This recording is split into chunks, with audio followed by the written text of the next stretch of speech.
Good evening twelfth class. Next topic है हमारा, next chapter है हमारा जो यूनिट है इलेक्ट्रोमैग्नेटिक इंडक्शन। इलेक्ट्रोमैग्नेटिक इंडक्शन का सिलेबस मैं आपके पास दे चुकी हूँ। पिछले सिलेबस के अकॉर्डिंग हम सिलेबस कर रहे हैं, तो यानी कि इसमें से थोड़ा बहुत ही जो अगर कट किया है तो थोड़ा बहुत ही किया होगा, तो वो हम देख लेंगे बाद में कितना क्या कट किया है। तो अभी जो सिलेबस है हम पहले वो कर लेते हैं। The phenomena of generating current EMF by changing magnetic field is called electromagnetic induction। यानी कि इलेक्ट्रोमैग्नेटिक इंडक्शन होता है क्या बेटा?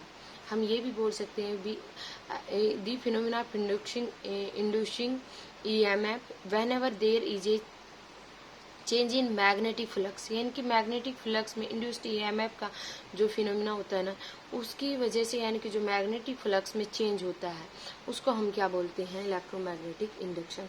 या इसको हम ऐसा भी बोल सकते हैं, वो फिनोमिना जो करंट को जनरेट करे या ईएमएफ को मैग्नेटिक फील्ड के अंदर चेंज करे, उसको हम क्या बोलते हैं? Electromagnetic induction. और जो ईएमएफ को डेवलप करता है उसको इंड्यूस्ड ईएमएफ बोलते हैं।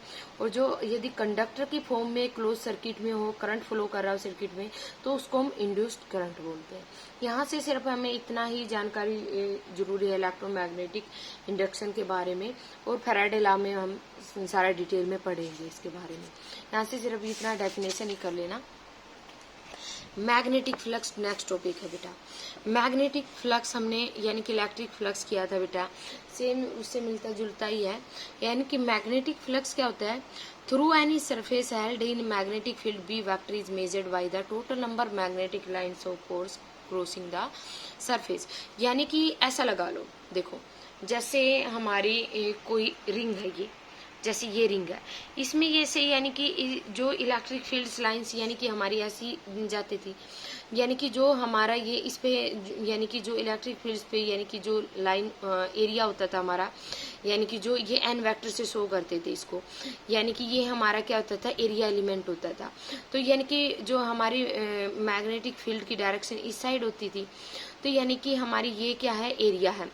तो यानी कि जो यानी कि मैग्नेटिक फ्लक्स क्या होगा भी, जैसे कि ये रिंग है ऐसे लगा लो, इसमें से यानी कि जो मैग्नेटिक फील्ड की यानी कि कितनी लाइंस इसमें से पास करेंगी उसको मेजर करना क्या होता है? मैग्नेटिक फ्लक्स होता है।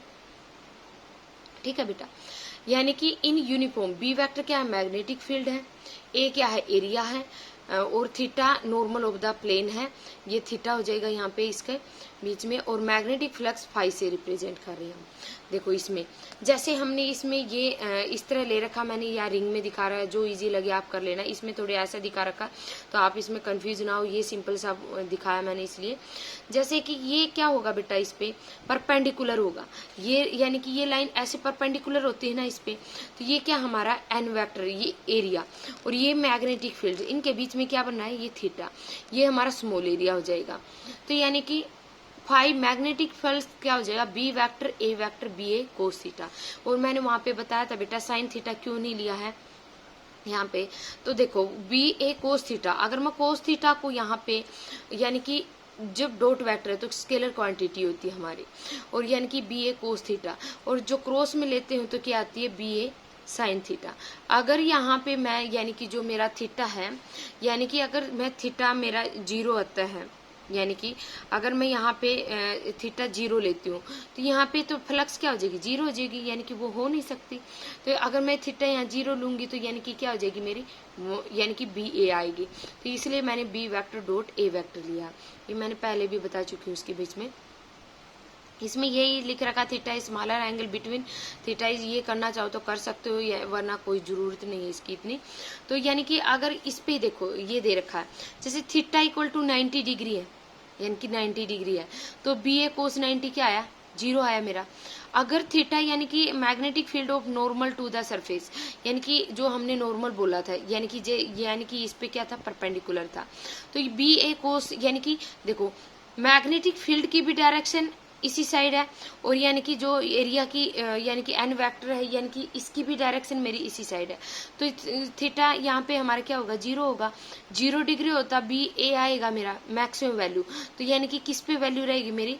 कोस 0 पे, यानी कि जब magnetic field normal to the surface के हो तो when the magnetic field normal to the surface क्या है, थीटा इक्वल टू 0, और यानी कि B इक्वल टू 5/a है। तो यानी कि इसका मतलब क्या है, magnetic field strength is magnetic flux per unit area and is called magnetic flux density या मैग्नेटिक इंडक्शन बोलेंगे इसको। यानी कि क्या बोलना है हमने, magnetic flux per unit area क्या है, मैग्नेटिक फ्लक्स डेंसिटी है। तो यानी कि इसका मतलब क्या है, ये मैग्नेटिक फील्ड स्ट्रेंथ दिखा रहा है। तो यानी कि बी यानी कि हमारे मैक्सिमम किस पे रहेगी, थीटा इक्वल टू 0 है, और जो magnetic field normal to the surface के है। तो यानी कि अगर magnetic field touching the surface tangentially है तो यानी कि क्या हो जाएगी हमारी, थीटा इक्वल टू 90, तो वहाँ पे क्या हो जाएगी, 0 हो जाएगी। तो यानी कि ये था हमारा मैग्नेटिक फील्ड में मैक्सिमम वैल्यू हमारी कहाँ रहती है, तो वो हम बता सकते हैं मैक्सिमम वैल्यू हमारी थी वो, यानी कि नॉर्मल मैग्नेटिक फील्ड जब नॉर्मल सरफेस पे होगा तो यानी 0 डिग्री होगा, तो वहाँ पे हमारी मैक्सिमम वैल्यू होगी। तो फाई इक्वल टू क्या हो गया, NBA, यानी कि जो हमारा अगर एन टर्न निकाले तो हम एन से मल्टीप्लाई कर देते हैं, हम पहले कर ही चुके हैं, NBA कोस थीटा आ जाएगा। यूनिट ऑफ मैग्नेटिक फ्लक्स की क्या होती है बेटा, यानी कि मैग्नेटिक फ्लक्स की 1 वेबर होती है, पहले भी ये आ चुकी है शायद। मैग्नेटिक फ्लक्स इलेक्ट्रिक यानी कि जो ऐसा यूनिट मैग्नेटिक फ्लक्स की क्या होती है, वेबर होती है, और 1 वेबर का अमाउंट मैग्नेटिक फ्लक्स के 1 मीटर स्क्वायर 1 टेस्ला और 1 इंटू 1 मीटर स्क्वायर के इक्वल होता है। यानी कि 1 वेबर पूछ ले 1 टेस्ला, या ये पूछ ले 1 टेस्ला इंटू 1 मीटर स्क्वायर किसके इक्वल होता है, 1 वेबर के इक्वल होता है। और सीजीएस यूनिट मैक्सवेल होती है, 1 वेबर इक्वल 10⁸ मैक्सवेल के इक्वल होगी। यानी कि मैग्नेटिक फ्लक्स एक स्केलर क्वांटिटी क्योंकि ये डॉट प्रोडक्ट में है। डायमेंशन फार्मूला क्या हो जाएगा बेटा मेरा, BA कोस थीटा, मैंने वहाँ पे इलेक्ट्रिक फ्लक्स में भी निकाल के बताया था, यानी कि किस तरह निकालते हैं। F इक्वल टू BQB हो जाएगा हमारा, तो B equal to F/QB। F की मुझे पता है MLT -2 होती है, Q की मुझे पता है, B की मुझे पता है, A क्या हो जाएगा, L का स्क्वायर हो जाएगा, और थीटा को हम इसमें काउंट नहीं करते, तो ML² T -2 A की -1 हो जाएगा। डायमेंशन फार्मूला, तो A stand for ampere, SI unit of current, तो यानी कि ML² T -2 correspondence to energy, SI unit of magnetic flux की क्या हो जाएगी, वेबर यानी कि जूल अपॉन एम्पेयर। यानी कि हमने क्या बोला, डायमेंशन ML² T -2 A -1 होगी हमारी यहाँ से। तो यानी कि यहाँ से अगर मैं ये देखूं तो अगर एनर्जी है तो यानी कि अगर ML² T -2, तो यानी कि क्या होते हैं, किसके कोरस्पोंडेंट एनर्जी के होता है, और ये किसके होता है, ए एम्पेयर के होता है। तो SI यूनिट ऑफ करंट की होती है, तो यानी कि वेबर को जूल अपॉन एम्पेयर भी करके निकाल सकती हूँ। जूल अपॉन क्या आ जाएगा, coulomb per second, joule second upon coulomb, तो वोल्ट पर सेकंड भी हो सकती है इसकी यूनिट।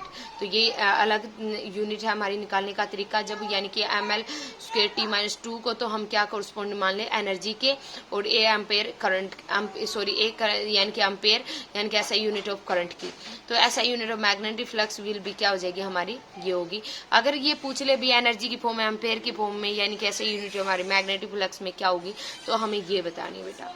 ये था हमारा टॉपिक मैग्नेटिक फ्लक्स का, ये और यानी कि इलेक्ट्रोमैग्नेटिक इंडक्शन के बारे में। तो ये हमारा टॉपिक था बेटा, इस चीज़ को अपना अच्छे तरीके से क्लियर कर लेना, कुछ ना समझ में आए तो मुझसे पूछ लेना। Thank you.